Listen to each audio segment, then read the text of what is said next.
Stormboy Part 4. For the rest of the year, everyone was happy.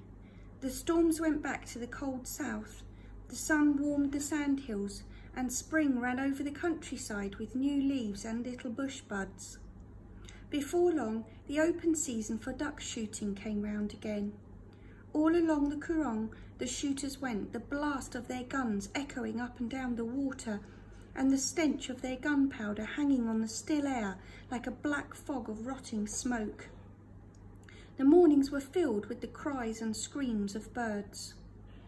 Sometimes Stormboy could see the birds falling or struggling westward, wounded and maimed towards the shelter of the sanctuary. From the start, Mr. Percival hated the shooters. He annoyed them whenever he could. Sometimes he just sat staring at them rudely until they grew impatient and chased him away. Sometimes he swam really close to their hidden boats until they splashed or made a noise at him. But most of all, he flew round and round their hiding places in wide circles, like a cumbersome old aeroplane on patrol. And all of it was to help the ducks, to warn them in time, to keep them away from the shooters so that the terrible guns would roar less often and kill less often still. Before long, the ducks understood Mr. Percival's warnings and kept away. The shooters grew angrier and angrier. "It's that confounded pot-bellied old pelican again," they'd say. "He's worse than a seal in a fishnet." "He's like a spy in the sky," said one. "We'll never shoot any ducks while he's about." And so it went on, until one terrible morning in February. Stormboy was standing high on the ridge of a sandhill, watching the sun slip up from the sea like a blazing penny. He turned to look inland, and there, behind a bending bush, near the Coorong, he saw two shooters crouching. They were very still, waiting for 6 ducks out on the water to swim a little nearer. Just then, Mr. Percival came sweeping round in his ponderous flight. He swung in low over the hiding men, and the ducks gave a sudden cry of alarm, flapped strongly and flew off very fast and low over the water. The men shouted with rage. One of them leapt out, swung up his gun and aimed at Mr. Percival. Stormboy saw him and gave a great cry. Don't shoot, it's Mr. His voice was drowned by the roar of the gun. Mr. Percival seemed to shudder in flight, as if he'd flown into a wall of glass. Then he started to fall heavily and awkwardly to the ground. Stormboy ran headlong towards the spot, tripping, falling over tussocks, stumbling into hollows, jumping up, racing, panting, crying out, his breath gulping in big sobs, his heart pumping wildly. "Mr. Percival, they've shot Mr. Percival," he kept screaming. "Mr. Percival, Mr. Percival." Poor Mr. Percival. When Stormboy reached him, he was trying to stand up and walk, but he fell forwards helplessly with one wing splayed out. Blood was moistening his white chest feathers, and he was panting as if he'd just played a hard game. "Mr. Percival, oh, Mr. Percival!" It was all Stormboy could say. He kept on repeating it over and over again as he picked him up slowly and gently and then ran all the way back to the humpy. Hideaway was getting the breakfast when Stormboy burst in sobbing, "Mr. Percival, they've shot Mr. Percival!" Hideaway sprang round, startled, threw down the spoon he was using and ran out to find the shooters. But they'd already gone. Ashamed and afraid, they'd quickly crossed to the other side of the Coorong and driven off. Hideaway came back angrily. Then he took Mr. Percival gently from Stormboy and examined him, wiped his chest and straightened the shattered feathers of his wing. Mr. Percival snackered his beak weakly and panted rapidly. Will Mr. Percival be all right?" Stormboy could hardly get his words out. Hideaway handed the wounded bird back to him silently and looked out through the doorway towards the far track where the shooters had disappeared. He couldn't bring himself to say anything. All day long, Stormboy held Mr. Percival in his arms. In front of the rough iron stove, where long ago he had first nursed the little bruised pelican into life, he now sat motionless and silent. Fingerbone tried to cheer him up, and Hideaway offered him breakfast and dinner, but Stormboy shook his head and sat on, numb and silent. Now and then he smoothed the feathers where they were matted and stuck together, or straightened the useless wing. But in his heart he knew what was happening.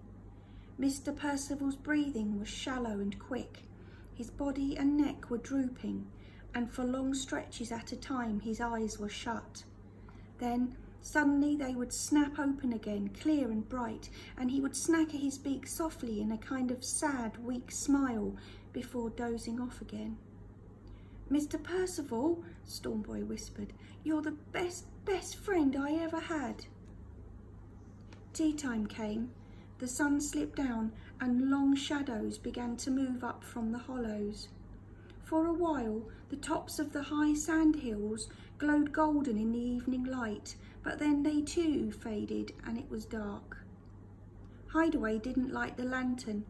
Instead, the three of them stayed in front of the little fireplace, Hideaway, Stormboy and Mr. Percival, while darkness filled the humpy and the stars came out as clear and pure as ice. And at 9 o'clock, Mr. Percival died. Only then did Hideaway move. He got up softly and gently, very gently, took Mr. Percival from Stormboy, and Stormboy gave him up.